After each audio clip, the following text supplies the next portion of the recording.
Hello दोस्तों, मेरा नाम पंकज है और मैंने न्यू डिजाइन स्टेशन से वीडियो एडिटिंग का कोर्स किया है।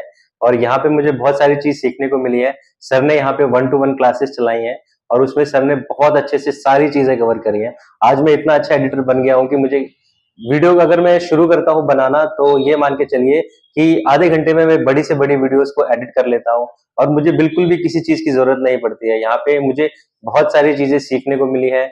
और सर ने यहाँ पे मेरा 3 महीने का कोर्स चलाया, जिसमें सर ने एडोब प्रीमियर प्रो की सारी चीजें कवर कर दिया है। दोस्तों, मैंने वीडियो एडिटिंग के लिए 3-4 जगह ट्राई करा, मैं जगह जगह काफी सारे इंस्टीट्यूट में गया, लेकिन सर के यहाँ पे जो फीस है वो सच में बहुत ज्यादा कम है। मतलब इतनी कम फीस में इतनी सारी चीजें सर ने सिखाई हैं जिसका कोई जवाब नहीं है। दोस्तों, मैं तो ये कहूंगा कि अगर आपको वीडियो एडिटिंग सीखनी है और साथ में फोटोशॉप सीखना है, तो सर के पास आइए। इतने बेहतरीन तरीके से इतने कम टाइम में सर आपको सिखा देंगे कि आपको पता ही नहीं चलेगा।